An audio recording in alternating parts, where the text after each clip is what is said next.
पत्थर जैसा कुछ दिखाई देता है।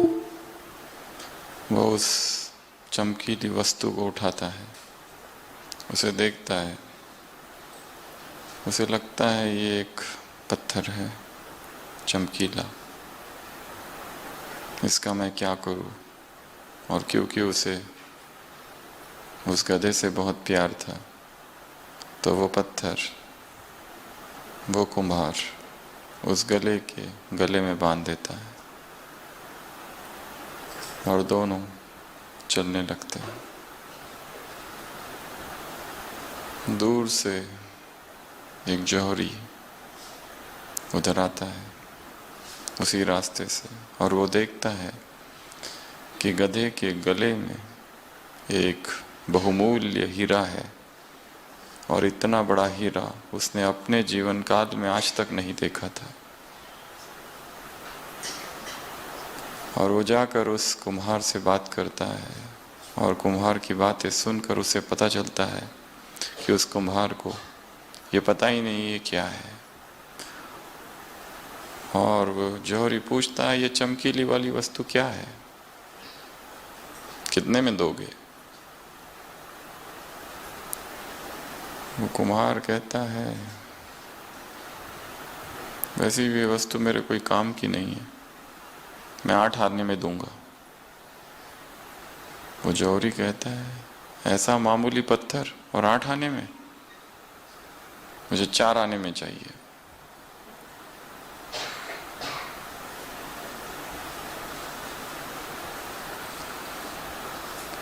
दोनों का वाद विवाद होता है। वो कुम्हार कहता है, ये पत्थर मुझे मिला है, इसके 4 आने, या फिर 4 आने तो मैं नहीं दूंगा, 8 आने देने पड़ेंगे। परंतु वो जौहरी कहता है, मैं 4 आने से कम 8 आने तो बिल्कुल नहीं दूंगा। और फिर मन ही मन सोचता है कि मैं इससे झगड़ा कर लूं और कुछ न लूं और आगे निकल जाऊं, ताकि ये खुद ही बुला ले और कहे कि 4 आने में ले जाओ।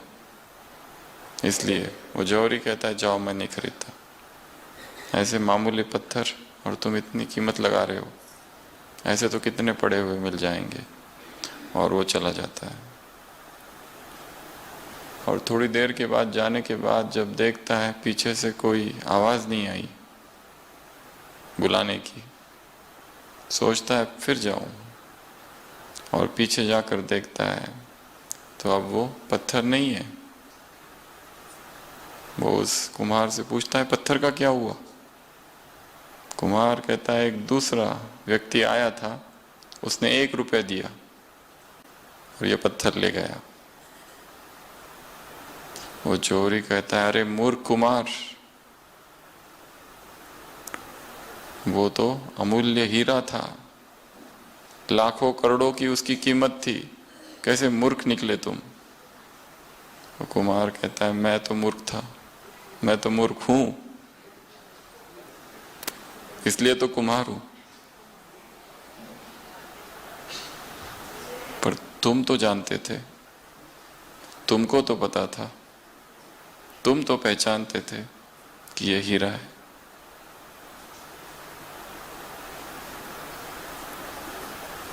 मेरा तो फिर भी फायदा ही हुआ, 8 आने में ले रहा था, वो व्यक्ति 1 रुपये में ले गया, पर तुम तो गवा बैठे, तुमने पहचाना था, तुमने जाना था।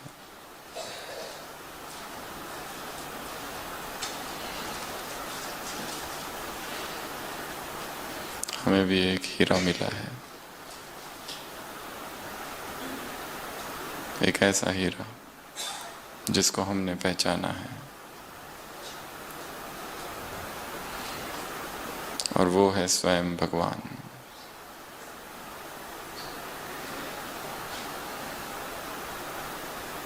और किसने पहचाना?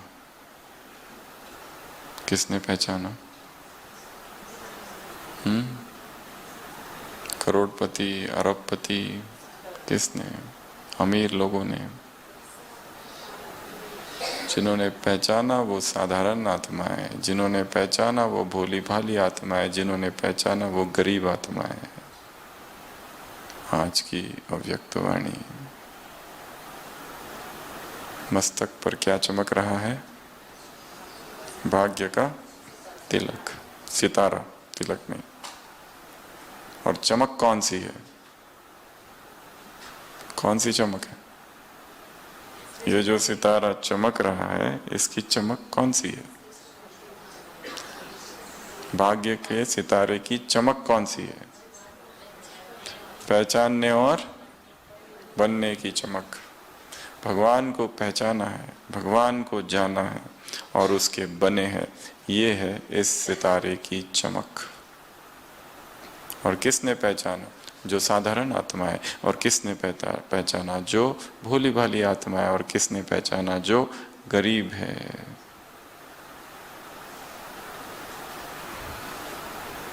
गरीबों की पाई पाई से परमात्मा तालाब भरता है। किसी मुरली में था, फूरी फूरी तालाब, बूंद बूंद से तालाब।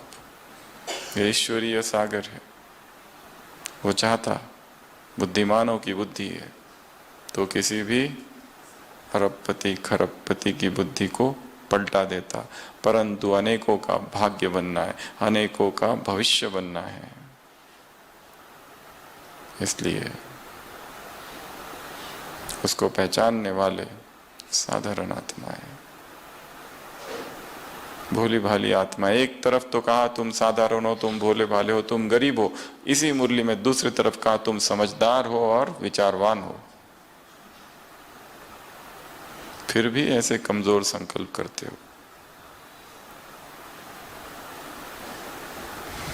सारी ही मुरलियां यदि देखो तो शुरुआत कहाँ से होती है, मध्य क्या होता है, लास्ट में क्या होता है। इधर से उधर, इधर से उधर एक नदी है अव्यक्त मुरली,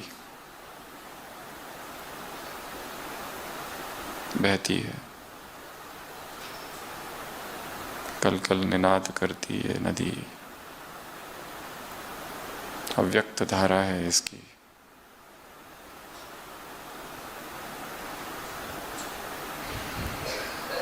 इसका अध्ययन स्टडी नहीं है, मनोरंजन है। इसका अध्ययन आत्मा के लिए खुराक है।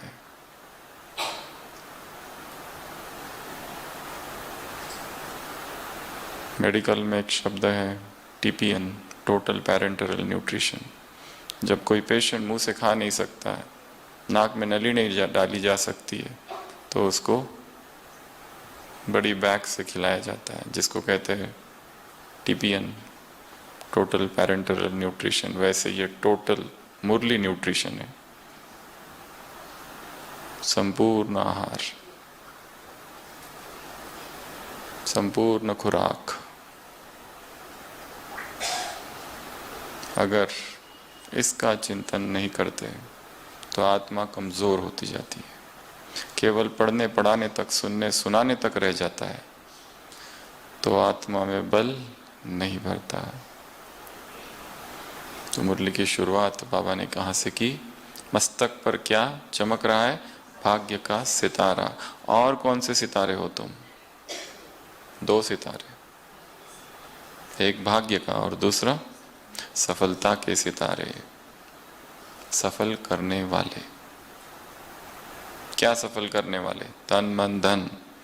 तन सेवा में समर्पित, मन से विश्व परिवर्तन के निरंतर वाइब्रेशंस, और धन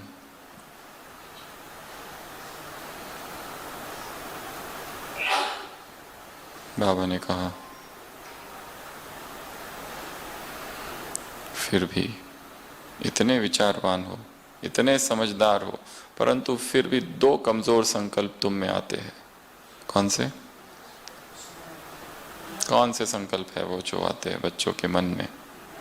तुम बहुत विचारवान हो, बहुत समझदार हो, मास्टर रचता हो, फिर भी मन में दो संकल्प आते हैं। कौन से? पहला, विनाश होगा या नहीं होगा। दूसरा, अगर अब भी हो गया और हमने जो लगाया तन मन धन, उसका क्या होगा? अभी लगा और 1 घंटे के बाद विनाश हो गया, तो उसका क्या होगा? ये 2 प्रश्न हैं। उत्तर क्या है बाबा के पहले प्रश्न के लिए? विनाश के बारे में सोचते हो, अर्थात बाप को विदाई। इधर विनाश और वो गया ऊपर।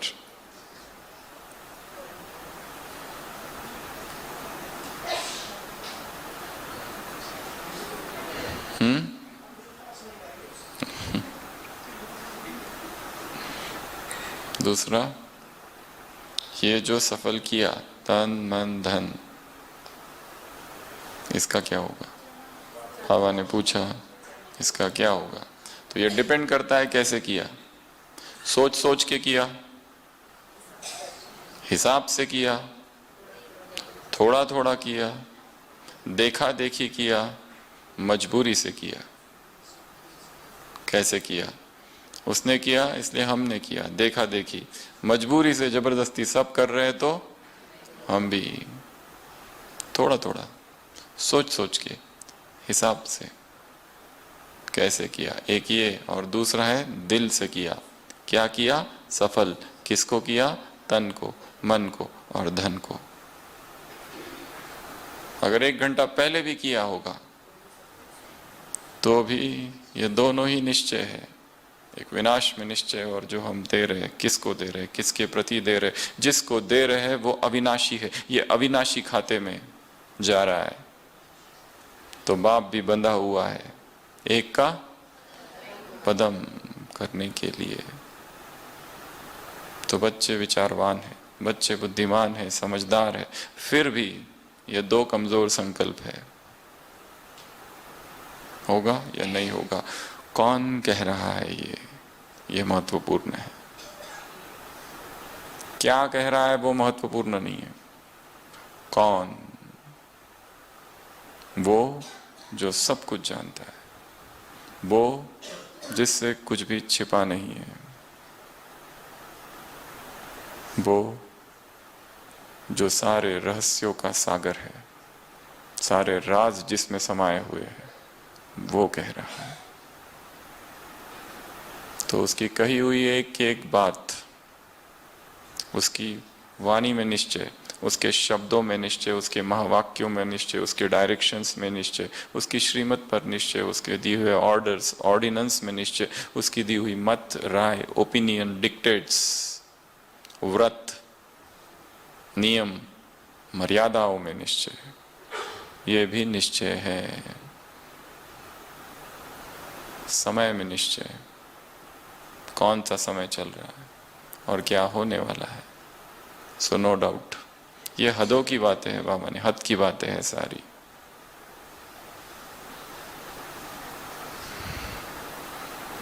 अर्थात तुमने पहचाना ही नहीं, अगर संशय आ रहा है तो। वो कह रहा है जो हो रहा है उसमें तुम्हारा परम कल्याण छिपा हुआ है,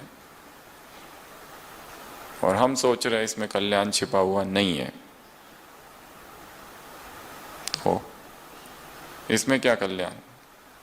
इसमें तो नुकसान ही नुकसान है। नुकसान के पर्दे के पीछे कल्याण छिपा हुआ है, फायदा छिपा हुआ है, और अकल्याण के पर्दे के पीछे कल्याण। उसकी प्लानिंग बहुत जबरदस्त है। जो कुछ भी चल रहा है वो आया, गुप्त रूप से आया, कितने वर्ष उसका स्वरूप ही पता नहीं चला, कौन आ रहा है। ब्रह्मा को ही सब कुछ समझ रहे थे, कृष्ण समझ रहे थे। धीरे धीरे उसका स्वरूप प्रकट हुआ, धीरे धीरे उसका साकार रूप में अवतरण हुआ, फिर अव्यक्त में अवतरण हुआ, फिर वो भी बंद हुआ। वो अब क्या कर रहा है, ये भी प्रश्न है। कितना सुनाएगा? सब सुना चुका है, पर फिर भी बहुत कुछ है जो हमें समझना है, उसने जो सिखाया उसके आधार से। तो एक साकार मूल्य की स्टडी है, एक अव्यक्त मूल्य की स्टडी है, और इन दो के आधार से उन राजों को समझना है जो अब तक बताए ही नहीं गए, उन बातों को समझना है जो उसने बताई ही नहीं है, पर इशारे दिए हैं, तो समझ में आएगा। तो यहां से मुरली की शुरुआत है, फिर सफल, तो थोड़ा थोड़ा नहीं, पूरा, सोच सोच के नहीं, धक से, झाटकू, हिसाब करके नहीं, बेहिसाब। वो देता है बेहिसाब, वो सोच सोच के थोड़ा थोड़ा नहीं देता है। एक व्यक्ति का हार्ट का ऑपरेशन हुआ, 80 साल की उम्र थी, डिस्चार्ज के समय बिल देखा 8 लाख, रोने लगा। डॉक्टर ने कहा रोने की कोई बात नहीं है, आप कहो तो कम कर देता हूं। उस बूढ़े व्यक्ति ने कहा कम नहीं, ये तो कम लग रहा है, मैं रो इसलिए रहा हूं, तुमने 3 घंटे मेरे हार्ट को संभाला तो 8 लाख लगाए, परमात्मा 80 साल से मेरे हार्ट को संभाल रहा है,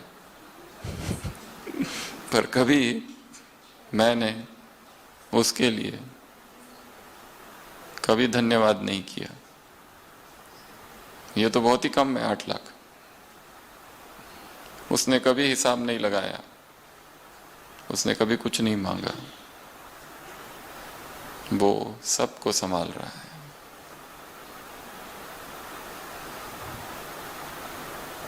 तो मन में धन्यवाद और अहोभाव के भाव उठे।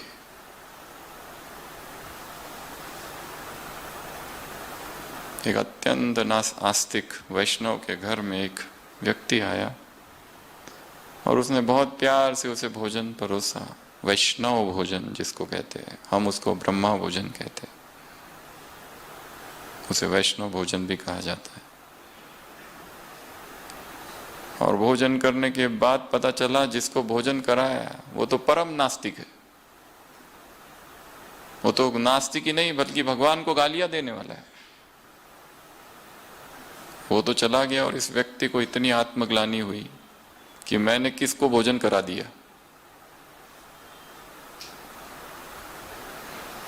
भगवान प्रकट होते हैं, कहते हैं व्हाट इज द प्रॉब्लम।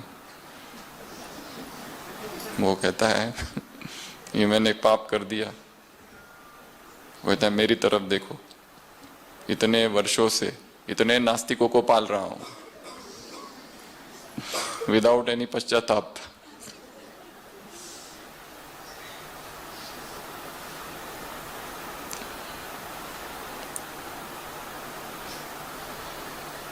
तो बिना किसी भेदभाव के, ये बीके, ये नॉन बीके, ये ब्राह्मण, ये नॉन ब्राह्मण, ये सेंटर निवासी, ये मधुबन निवासी, ये गृहस्थी, ये कुमार, ये माता, ये इस प्रोफेशन का, ये उस प्रोफेशन का, ये सब एक तरफ, सब आत्माएं हैं। इसी मुरली में बाबा ने कहा शक्तियों के वायुमंडल फैलाओ, बनाओ, सहयोग दो, दाता बनो, स्लोगन है ना, तो ही प्रजा भरपूर होगी। दे दो तो सफल करो, तो थोड़ा थोड़ा नहीं, पूरा, हिसाब से नहीं, बेहिसाब, सोच सोच के नहीं, असोच, देते समय नहीं सोचो। जो खजाने हमने अपने अंदर भरे हैं वो अब दूसरों को बांटने हैं।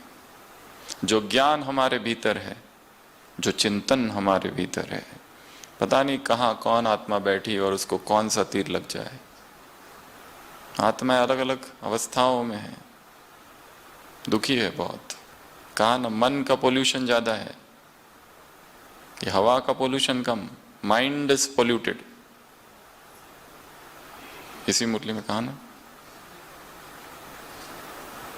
तो हमें देते जाना है, देते जाना है, बिना इसकी चिंता किए कितना दिया, क्या दिया। फिर देखा देखी नहीं, उसने किया तो हम करेंगे, उसने नहीं किया तो हम नहीं करेंगे। मजबूरी से नहीं, जबरदस्ती नहीं, और ऐड करो उसमें, दिखावे के लिए नहीं, ढोंग नहीं, पाखंड नहीं।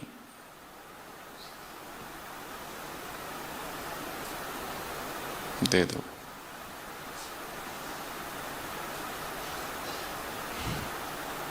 तो सफल करना है।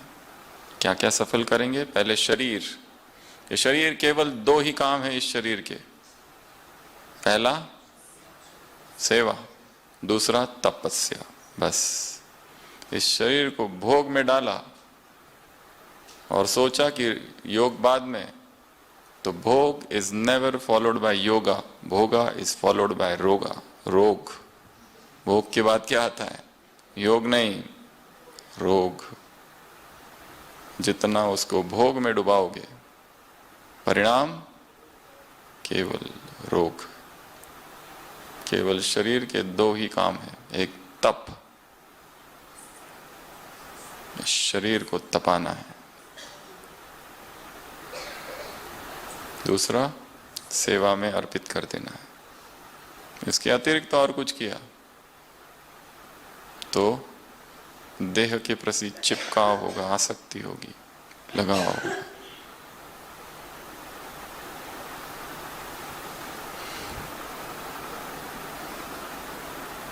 इसी मुरली में बाबा ने कहा, समय का इंतजार नहीं करो, क्या करो?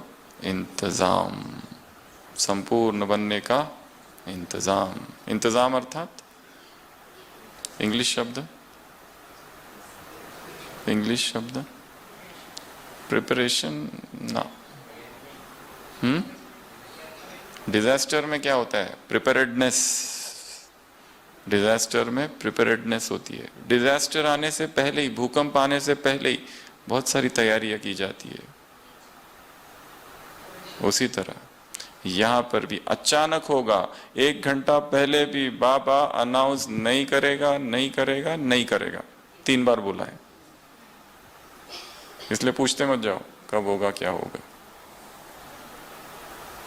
यह हद की बात है। एवर रेडी रहो। सेकंड में जीवन मुक्ति सुनाते हो ना दूसरों को, तो एवर रेडी रहना, तैयार रहना। अभी कितना बजा? अभी 9 बज रहे, 9:30, 5 मिनट बाकी, और 9:30 बजे खत्म। भूल जाओ सेंटर, घर, गृहस्थी, बच्चे, कल का रिजर्वेशन है ट्रेन का, कुछ नहीं, सब गया। अगर यहां आ जाए अव्यक्त बाप दादा और कहे मैं तुम्हें लेने आया हूं, चलो, मोबाइल को हाथ नहीं लगाना, ना किसी को कॉल करना, अब भी चलो। लकड़हारा इतना परेशान था, क्या जीवन है, इतना दुखी हूं, कुछ मिलता नहीं, खाने को नहीं, इतनी मेहनत करता हूं, हे प्रभु मुझे उठा ले। तो यमदूत वहां से जा रहे होते, वो आते उसके पास, तुमने हमें याद किया? ना ना, आपको कहा, ये भारी हो रहा है, बस ऊपर रख दो। सामान उसके लिए बुलाया था।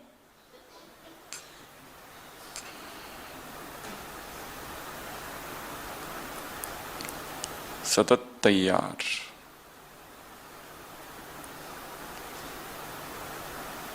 समय से किसी ने पूछा तुम किसके हो?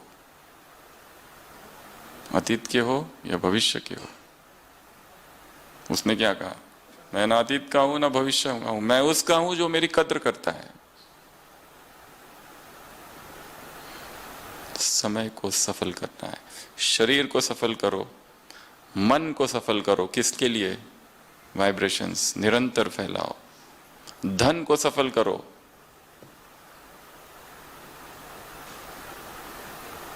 धन से अत्याधिक आसक्ति। शास्त्रों में लिखा है धन से 15 प्रकार के विकार जागते हैं। ये आपके लिए होमवर्क है, ढूंढो वो कौन से। शास्त्रों में जो लिखे है वो चिंतन करके तो बहुत निकाले जा सकते हैं, परंतु शास्त्रों में लिखा है 15 प्रकार के विकार धन से मात्र जागते हैं।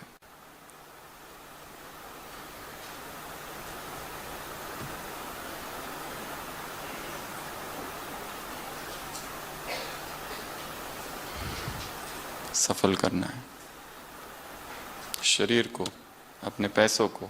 बाबा ने कहा और एक बात बताई इसी मुरली में, ये सब तो तुमने दिया, पर जो मिला वो प्राप्ति, वो भी तो देखो, प्राप्ति कितनी बड़ी है। एक तो ये पूछ रहे हो कि ये जो सफल किया इसका क्या होगा, और दूसरा ये नहीं देख रहे हो कि प्राप्ति कितनी ज्यादा है। ये तो सब दे दिया, वैसे भी क्या कर रहे थे इसका, कुछ भी तो नहीं था इसमें। ये शरीर का क्या कर रहे थे, भोग विलास में डुबो के रखा था, उसके अतिरिक्त क्या कर रहे थे। पैसे कमाने का साधन था, और क्या कर रहे थे, घर गृहस्थी के काम में लगे हुए थे, और क्या कर रहे थे, एक ही घर के लिए थे बस। अभी किसके लिए, वो जो विश्व के लिए आया है वो किसी एक घर का नहीं हो सकता, एक व्यक्ति का नहीं हो सकता। My interests are not even Indian but international. विश्व के लिए आया हूं मैं, किसी एक व्यक्ति के लिए नहीं, एक घर के लिए नहीं, एक समाज के लिए नहीं, एक सेंटर के लिए भी नहीं, एक राज्य के लिए नहीं, एक राष्ट्र के लिए नहीं, सार्वभौमिक, सार्वदेशिक, सार्वकालिक, सबके लिए। इतना ऊंचा लक्ष्य अब प्राप्त हुआ, पहले कहां था, कुछ भी नहीं था। तो तन सफल, मन सफल, धन सफल, इन तीनों को सफल करो। पर ये इसके लिए नहीं कि हमें रिटर्न में कुछ मिलेगा, वो तो वो उसका है, उसका वायदा है, वो बंधा हुआ है, वो देना है तो दे, नहीं तो मत दे तो भी चलेगा, क्योंकि इस तरह सफल करने में ही आनंद है। एक राज्य का ये नियम था कि कोई भी राजा वहां पर केवल 5 वर्ष राज्य करेगा बस, और 5 साल जैसे ही पूरे होंगे, राज्य के वहां से नदी है, नदी से उसको लेके जाया जाएगा, उधर जंगल है खतरनाक जिसमें जानवर है, जानवरों के बीच में उसे नरभक्षी बाघ है, वहां डाल देंगे। पहला राजा आया, भोग विलास में जीवन बीत गया, भूल ही गया इस नियम को, इस कॉन्स्टिट्यूशन को, कि ऐसा भी एक विधान है इस राज्य का कि 5 साल के बाद मृत्यु है। 5 साल पूरे हो जाता है, भयभीत हो जाता है, परंतु क्या करे, अब उसको डाल देते हैं। दूसरा राजा आता है, वो तो पहले का सुनकर ही टेंशन में है। 5 साल पूरे स्ट्रेस, टेंशन, चिंता, मेरा क्या होगा, मेरा क्या होगा, ना इधर ना उधर, पूरा सोच सोच के ही 5 साल बीत गए। और जब उसकी बारी आई और उसको लेने गए, जाते जाते ही हार्ट अटैक हो गया उसको तो वो सब सोच के, क्योंकि 5 साल से वही सोच रहा था, खतरनाक जानवर, अंधेरी रात, जंगल।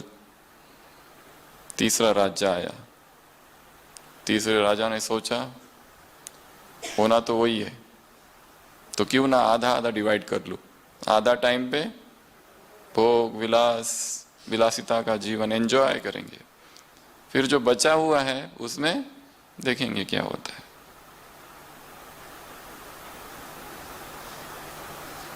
और लास्ट का उसका जो समय था बड़ा दुख और रोग वाला था, बहुत दुविधा पीड़ा वाला था। चौथा राजा आया, उसने 5 साल राज्य किया और बहुत अच्छे से राज्य किया, सोच समझ के राज्य किया।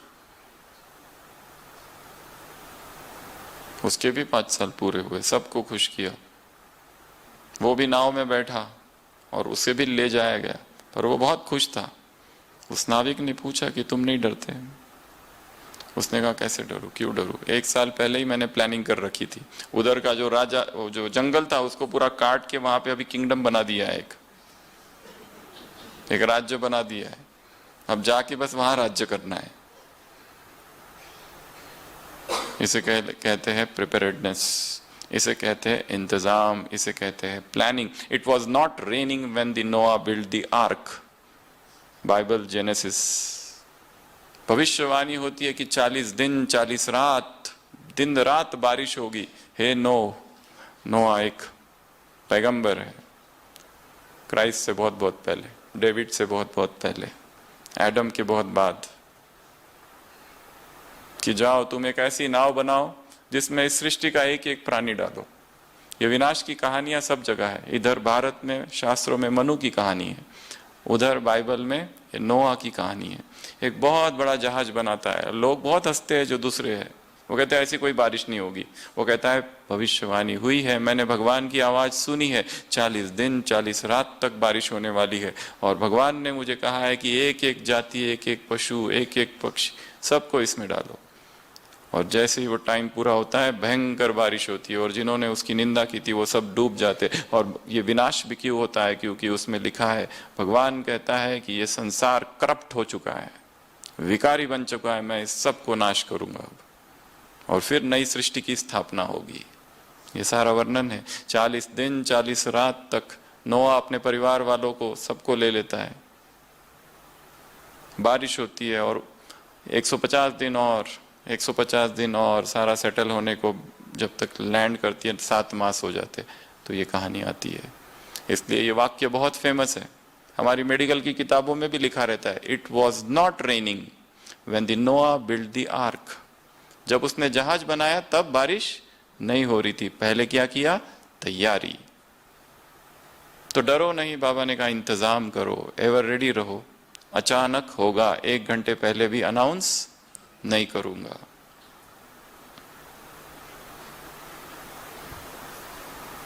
विनाश कैसे होगा? The destruction will come like a thief. Bible में वर्णन है महाविनाश कैसा होगा? चुपके से, एक चोर की नाई आएगा वो, अनाउंसमेंट करके, निमंत्रण देके, पत्रिका, अचानक। और भगवान खुद कह रहा है, जिसे पता है 1 घंटा पहले अनाउंस नहीं करूंगा। इसलिए तुमको क्या करना है? Ever ready. तुमको क्या करना है? सेकंड में जीवन मुक्त। तुमको क्या करना है?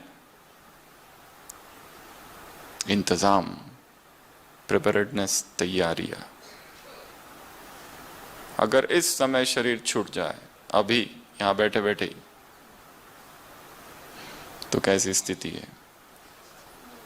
नष्टो मोहा, ये है हमारा लास्ट, वो वाला है।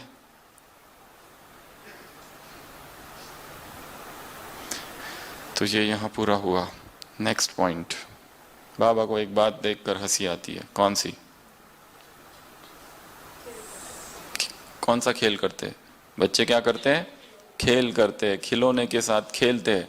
कौन से खिलौने? छोटी छोटी बातें, ये खिलौने हैं।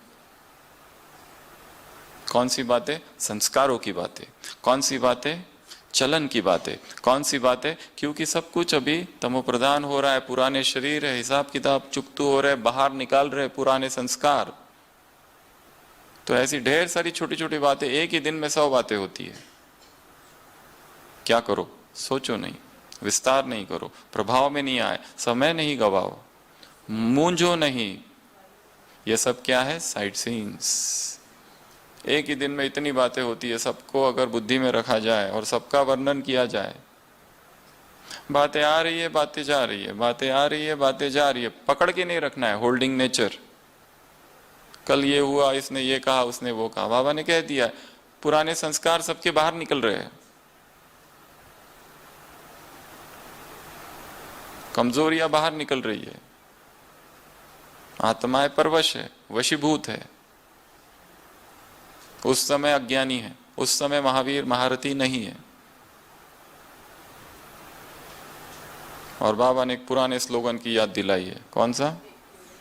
देखते हुए नहीं देखो, सुनते हुए नहीं सुनो। क्या करो? संभालो। क्या करो? फैलाओ नहीं। क्या करो? विस्तार नहीं करो, वर्णन नहीं करो।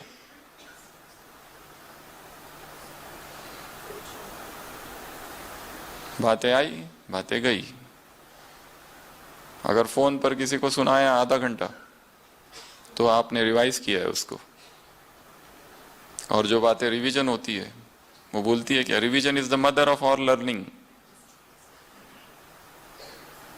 माइंड में एक नया ट्रैक क्रिएट किया है उस बात का। बातें आई, बातें चली गई। किसी ने ये कहा, किसी ने वो कहा, कोई ना कोई कुछ ना कुछ तो कहेगा ही।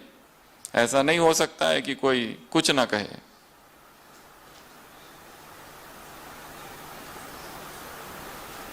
एक ने कहा, दूसरे ने माना, ऐसे हमेशा ही नहीं होगा। यहां सब होगा। बाबा ने कहा जो शक्तियां है उसके पेपर होंगे, यहां पर निर्णय शक्ति का पेपर होगा। सहन शक्ति का पेपर होगा, समेटने की शक्ति का पेपर होगा, समाने की शक्ति का पेपर होगा। पेपर तो होना चाहिए ना। और ये नहीं समझना जो बीए में आया था वो एमए में आएगा।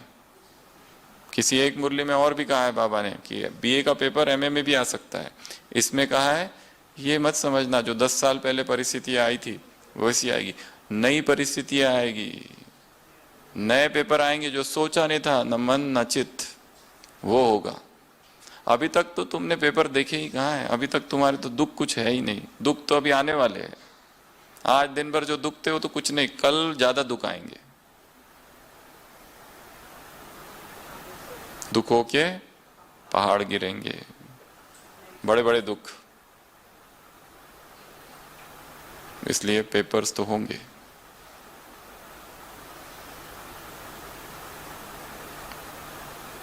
इन पेपर में पास, 3 पास। किसके पास रहना है? उसके पास रहो। तो ये जो पेपर आएंगे उसमें पास विद ऑनर होंगे। और ये जो छोटी छोटी बातें हैं इनको पास करेंगे। जो नजारा काम का नहीं है उसको पास कर दो। जो नजारा काम का नहीं है उसे पास कर दो। जो छोटी बात है उसे पास कर दो। छोटी को बड़ा और बड़ा को छोटा करना किस पर निर्भर है? तुम्हारी डैश पर। किस पे? मुरली पड़ी है ना? आज सुबह तो सुनी तो थी, वहां पर ऐसी बातें थी थोड़ी थोड़ी, नींद आ रही थी सुनते सुनते, पर ऐसा ही कुछ था। थोड़ा थोड़ा तो सुन रहे थे, डायरी में लिखा भी है। और बीच में नींद आई तो कहाँ गोल गोल हो गया, पता ही नहीं चला। जिलेबी। फिर बीच बीच में जागृति आई। ऐसा था, अच्छा था वो। ये मुरली तब चली थी जब मधुबन में चोरी वगैरह कुछ हुई थी, माउंट में डाकू विकू, वो बातें बताई बाबा ने। तो ये छोटी छोटी बातें है, इसको बड़ा नहीं मान कर दो। छोटी बात को, बड़ी बात को क्या करो? छोटा, और छोटी बात को खत्म। और हम क्या करते हैं? जो है नहीं उसको छोटा करते हैं, और जो छोटा है उसको बड़ा करते हैं। नोरी में, नोरी से नाग, नोरी को नाग, रस्सी को सांप, राई को पहाड़। छोटी छोटी बातें, छोटी छोटी बातें होती रहती है, जाती रहती है। छोटे छोटे अफेयर्स, छोटे छोटे आर्गुमेंट, छोटी छोटी डिबेट्स। इसने ये कर दिया, उसने वो कर दिया, इसने ऐसा कहा, उसने वैसा कहा। ये होते रहेगा। इस ड्रामा का नाम क्या है? Variety drama. तो वैरायटी होनी चाहिए कि नहीं? जो ड्रामा है, मूवी का नाम है मर्डर, और मूवी देखने गए, सब कुछ ठीक ही चल रहा है लास्ट तक, लास्ट में द एंड भी आया, पर वो कुछ दिखाई नहीं, सब हंसी से सब कुछ सब ठीक है। तो ऐसी मूवी तो फ्लॉप होनी चाहिए, फ्लॉप ही होगी। इस मूवी का नाम है वैरायटी ड्रामा। तो हर आत्मा अलग अलग, वन वन की काठी। हर आत्मा के संस्कार अलग, हर आत्मा की सोच, विचार, अवगुण, गुण, विशेषता, भाग्य, प्रारब्ध, अतीत, भविष्य, सब अलग अलग है। इसलिए एंजॉय इट। इसलिए बाबा ने क्या कहा? मनोरंजन। क्या करो? मनोरंजन। मूंझना नहीं है, कंफ्यूज नहीं होना है। ये ऐसा क्यों करते हैं, वैसे क्यों करते हैं, ऐसा क्यों, वैसा क्यों। ऐसा ही करना चाहिए। निंदा होनी चाहिए। बहुत उड़ रहे ऊपर ऊपर, पंख लगे हैं। लास्ट संडे भी कहा ना, निंदा होगी, अपमान होगा, गाली देंगे, चोट देंगे, दुख देंगे, सब होगा। इंसल्ट करेंगे, अपमान होगा, सब होगा। तुमको क्या करना है? मरना, झुकना, मोड़ना, सहना, ये सब करना है। यही इस ड्रामा की ब्यूटी है। तो बातें आती है, उनको क्या समझेंगे? पहला, छोटी बातें। दूसरा, साइट सीइंग। तीसरा मनोरंजन, खेल, ये खेल है, Mickey mouse, Tom and Jerry,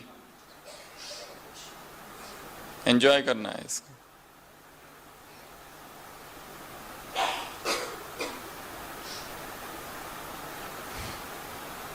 तो ये एक बात कही है। फिर उसके बाद में आगे, और वो बीच में मेडल का आ गया, गोल्डन मेडल, गोल्डन बैच।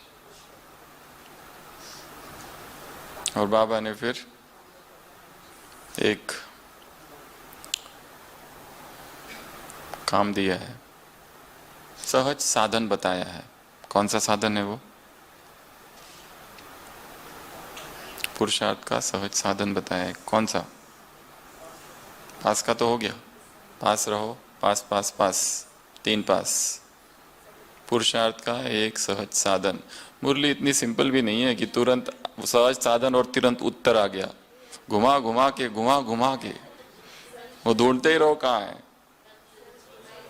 हाँ, फरिश्ता, ब्रह्मा को फॉलो करो, फरिश्ता बनो। ज्योति स्वरूप, ज्योति बिंदु, अशरीर स्थिति अकाउंट्स कर रहे हो तो वो अवस्था नहीं रहेगी, परंतु ये तो रह सकती हो, क्योंकि प्यार तुम्हारा सबसे, सबका किससे है? ब्रह्मा से है।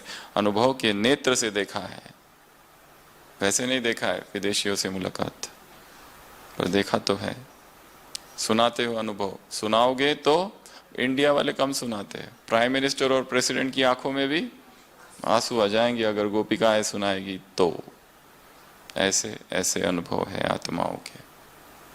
परमात्मा प्रेम के अनुभव, प्रभु प्रेम के अनुभव, परमात्मा विरह के अनुभव। और जब इस प्रेम में बाधा पड़ती है तो ये प्रेम और बढ़ जाता है।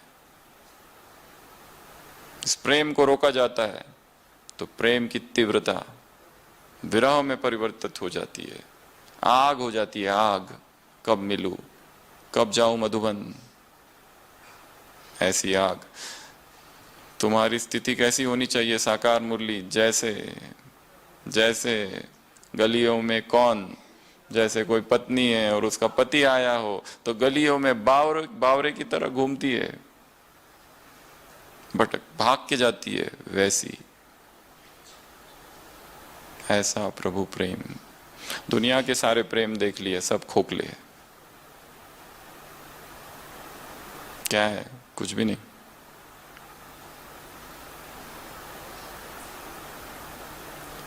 आश्चर्य की बात है, व्यक्ति जब शरीर छोड़ता है तो उसके कमरे की सफाई होती है, उसके पुराने सारे वस्त्र सब फेंक देते हैं, पर हाथों में जो अंगूठी है, उंगलियों में, और गले में जो चेन है उसको तो निकाल लेते हैं। बाकी तो बिल्कुल दूर। इससे समझ सकते हो रिश्ता किससे था।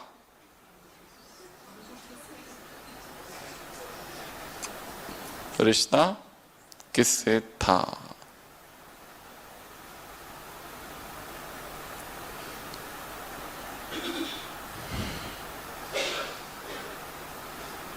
तो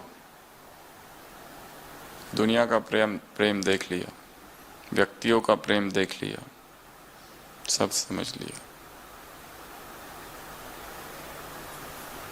एक ही सच्चा प्यार है, उसके अतिरिक्त कोई भी नहीं। कोई कितना भी कहे फिर भी। तो ब्रह्मा से प्यार अर्थात डैश से प्यार। उत्तर बताओ बिना देखे। ब्रह्मा से प्यार अर्थात फरिश्ता स्वरूप से प्यार। वो इस समय क्या है? फरिश्ता। तो वैसे फरिश्ता बाबा ने कहा इसका ही अभ्यास करो, यही अभ्यास ज्यादा करो। और उदाहरण दिया है रोबोट का। रूहानी स्पिरिचुअल रोबोट बन जाओ। रूहानी कर्मयोगी, फरिश्ता कर्मयोगी, नए शब्द है। जैसे वो साइंस वाले लाइट के आधार से रोबोट को बनाते हैं, रोबोट सारे काम करता है, वैसे साइलेंस के आधार से, साइलेंस की लाइट के आधार से रूहानी रोबोट जो सारे काम करे। ऐसे तुम बन जाओ। स्पिरिचुअल रोबोट्स, रूहानी कर्मयोगी, फरिश्ता कर्मयोगी। लाइट, और फरिश्ते की निशानी क्या है? लाइटनेस। अगर उसे कर्म भारी कर रहे हैं, सेवा ही भारी कर रही है, बोझ, ये क्या होगा, वो क्या होगा, ये कैसे होगा, वो कैसे होगा, चिंताएं सताई जा रही है, कैसे होगा, कैसे होगा, कैसे होगा। अर्थात तुम ये भूले हो कि काम किसका है, अर्थात अर्पित नहीं किया है। अगर सेवा ही स्ट्रेस का कारण है तो समर्पण में कमी है।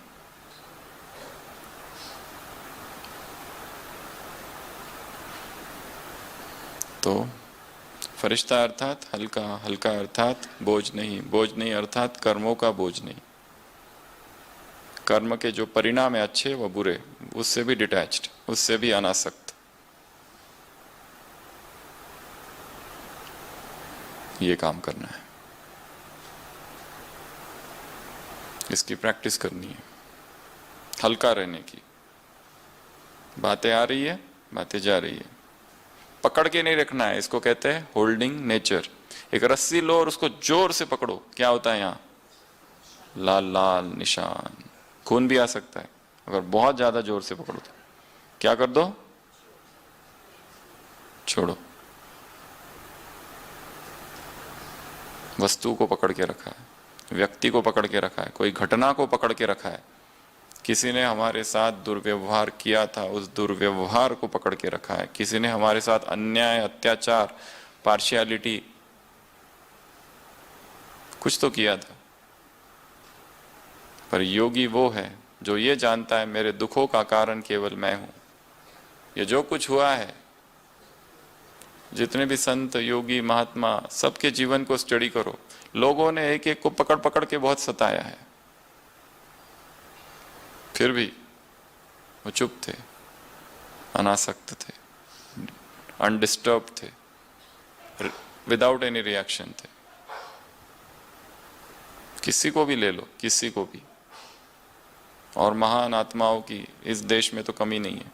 हर 100 किलोमीटर में जाओ तो वहां पर कोई एक संत है, कोई एक योगी है, किसी का मंदिर है, कोई अवतार है, कोई महापुरुष है, कोई अवधूत है, कोई तीर्थंकर है, कोई बुद्ध है, कोई ईश्वर पुत्र है, कोई सन्यासी, तपस्वी, योगी, कोई तो है, कोई अवतार, ये उसका अवतार, ये उसका अवतार। और उन एक एक किसी के भी जीवन को लो और स्टडी करो, क्या क्या किया, क्या क्या हुआ। उन सब के जीवन में एक बात देखी गई है, वो सभी स्टेबल थे परिस्थितियों में, अनडिस्टर्ब्ड।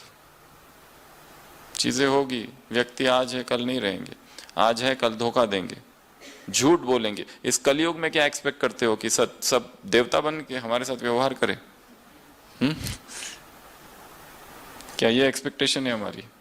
ये कलयुग है, इसको भूलना नहीं है। यहाँ ऐसे ही है लोग, सब अपने विकारों के अधीन है, संस्कारों के अधीन है, क्या कर सकते हैं। हमें तो रहम दिल बनकर, आगे मुरली में क्या कहा बाबा ने, शक्तियों का वायुमंडल बनाओ, ये वाला वातावरण नहीं बनाओ।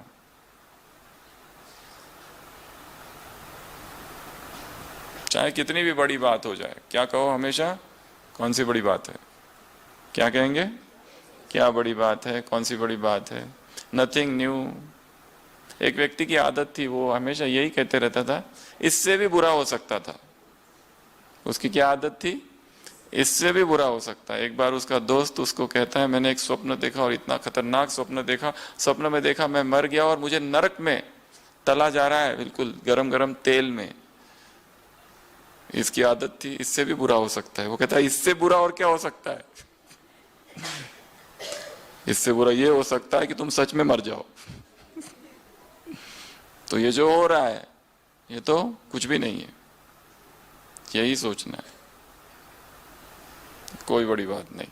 या फिर अगर समान का ले लो तो हर बात से बड़ा मैं हूं, हर बात से बड़ा मैं हूं। बातें बड़ी है या तुम बड़े हो? बातें छोटी मैं बड़ा।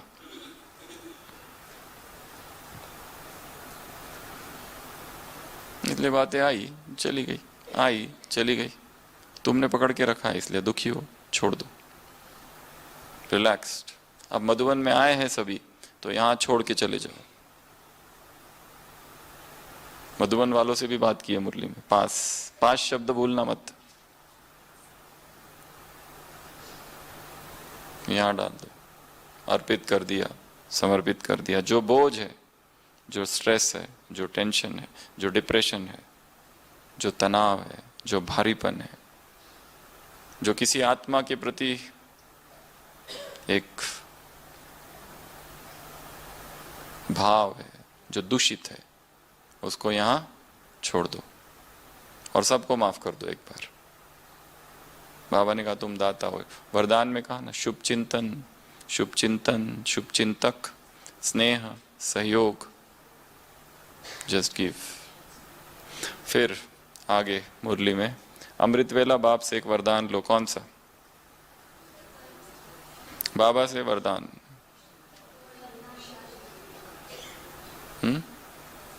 ये मुरली 2000 की है। रोज एक वरदान लो। कौन सा? बाप समान, बाप समान उसमें जोड़ दो, कर्मयोगी फरिश्ता भव, तो वो कंप्लीट वरदान बन जाएगा। तो ये वरदान रोज अमृत वेला लेना है कि बाबा ने सिर पर हाथ रखा और क्या कहा?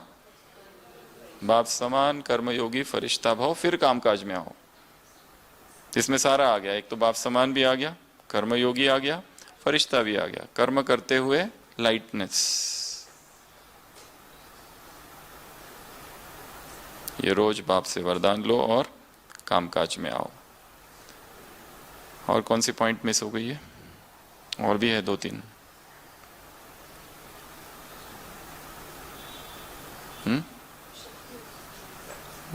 तो हो गया। नए वर्ष का लक्ष्य, हाँ, कौन सा लक्ष्य रखना है? संस्कार परिवर्तन। किसका? अपना भी और दूसरों का भी। दूसरों को भी सहयोग देना है, जो कमजोर है उनको गिराना नहीं है। और संस्कार परिवर्तन बहुत मुश्किल काम है, परंतु अपने संस्कारों को समझना है पहले कि मेरा ये संस्कार है, दुखी होना, उदास होना, नाराज होना, रूठना, रोना, ये है, या सेंसिटिव नेचर, या दूसरों को हर्ट करना, ये संस्कार बन गया बार बार करने की वजह से। या फिर बहुत ज्यादा बोलना, बाह्य मुक्ता में रहना, ये भी संस्कार है। अपने संस्कारों का खुद अध्ययन करना है, स्टडी करना है। संस्कार की जगह यूज करो वर्ड हैबिट्स, आदतें, कौन सी आदतें हैं, और उस पर काम करना है। तो इस मुरली में क्या क्या बातें थी, समराइज करेंगे। पहला, भाग्य। तो सोचो, भाग्य का सितारा वास्तव में यहाँ है और उससे किरणें फैल रही है। योग टेक्स्ट को ड्रिल में कन्वर्ट कर देना है। सितारा यहाँ है, वहां से किरणें फैल रही है। चमक कौन सी? जैसे हमने बाप को जाना और पहचाना और उसके बने, वैसे संसार की आत्माओं का भी भाग्य का सितारा चमके। दूसरा, सफलता का सितारा। सब कुछ सफल करना है, थोड़ा थोड़ा नहीं, सोच सोच के नहीं, हिसाब से नहीं, देखा देखी नहीं, मजबूरी से नहीं, बस दिल से दे देना है, अर्पित कर देना है। उसके बाद में पास करना है, बातों को पास करना है। आ रही है, जा रही है, आ रही है, जा रही है, उसका वर्णन नहीं करो। वर्णन करके वातावरण बनता है, उसको डिस्क्राइब करो। फोन पर आधा घंटा अगर सुनाओ मेरे साथ ये हुआ, फिर दूसरों को, फिर दूसरों को, फिर वो क्या हो जाता है, एक नेगेटिविटी क्रिएट हो जाती है। So don't do that. Then उसके बाद में इंतजाम करना है, तैयारी करनी है, एवर रेडी रहना है। मास्टर रचता हो तुम, समय का इंतजार नहीं करना है। उसके बाद में अगला रोबोट अर्थात फरिश्ता अर्थात कर्मयोगी। कर्म को नहीं छोड़ना है, कर्तव्य सर्वोपरि है। ये नहीं कहना मैं ये सब छोड़ के अभी खाली योग में बैठता हूं ना, कर्तव्य। तो कर्तव्य, रूहानी रोबोट, इंतजाम। उसके बाद में दाता, शुभ चिंतन, शुभ चिंतक, स्नेही, हाँ, रस्सी और सांप का उदाहरण। ब्रह्मा समान फरिश्ता। और नाम क्या है? ब्रह्मा कुमारी है कि शिव कुमारी है? ब्रह्मा कुमारी, क्योंकि ब्रह्मा से प्यार है। तो ऐसी ये ढेर सारी पॉइंट्स की भरी मुरली थी। ऐसे मास्टर सर्वशक्तिवान आत्माओं को, शुभ चिंतक आत्माओं को, दाता आत्माओं को, ऐसे साक्षात्कार कराने वाली आत्माओं को, ऐसे वो चाबी वाली पॉइंट भी थी कि चाबी तो दे देंगे, परंतु यदि बाबा प्रकट हो गए तो उसको कुछ समझ नहीं आएगा, क्योंकि प्रत्यक्षता किसके द्वारा होगी? बाप और बच्चों के द्वारा होगी। ऐसे ऐसे देवता, सफलता के सितारे, भाग्य के सितारे आत्माओं को, ऐसे पास वाली आत्माओं को, ऐसे बाप समान आत्माओं को, फॉलो ब्रह्मा बाबा करने वाली आत्माओं को, रूहानी रोबोट बनने वाली आत्माओं को, रूहानी कर्मयोगी फरिश्ता कर्मयोगी आत्माओं को, ऐसे मास्टर रचता आत्माओं को, ऐसे तन मन धन सब कुछ सफल करने वाली आत्माओं को, ऐसे शक्तियों का वायुमंडल फैलाने वाली आत्माओं को, ऐसे अमृत वेला बाप दादा से बाप समान कर्मयोगी फरिश्ता भव का वरदान लेकर फिर कामकाज में आने वाली आत्माओं को, ऐसे मन का पोल्यूशन किससे ज्यादा है? मन का पोल्यूशन दूर करने वाली आत्माओं को, तुमको ये सबसे बड़ा काम करना है। साधारण माताओं को, भोली भाली माताओं को, गरीब माताओं को, विचारवान आत्माओं को, समझदार आत्माओं को, ऐसे समेटने की शक्ति, समाने की शक्ति, परखने की शक्ति, निर्णय करने की शक्ति के पेपर में पास होने वाली आत्माओं को, ऐसे एमए के पेपर में पास होने वाली और बीए के पेपर में भी पास होने वाली आत्माओं को, एवर रेडी आत्माओं को, सेकंड में जीवन मुक्ति का वर्षा लेने वाली आत्माओं को, ऐसे संस्कार परिवर्तन करने वाली आत्माओं को। ये 1 साल का लक्ष्य है, बाबा ने कहा। तो गोल्ड मेडल और गोल्डन बैच लेने वाली आत्माओं को, जरूर कोई सरेंडर हुआ है, किसी ने कोई विशेष सेवा में विशेषता दिखाई है, आगे गया, उसको ये दिया गया है। ऐसे मधुबन निवासियों को, डबल विदेशियों को, ऐसे Australia, Africa, America, Germany, Asia, London वाली आत्माओं को, बाप दादा गोप को, गोपियों को, मधुबन निवासियों को, हाँ, अपने अनुभव से किसको रुलाने वाली आत्माओं को। तो ऐसी आत्माओं को बाप दादा का याद, प्यार, गुड नाइट और नमस्ते।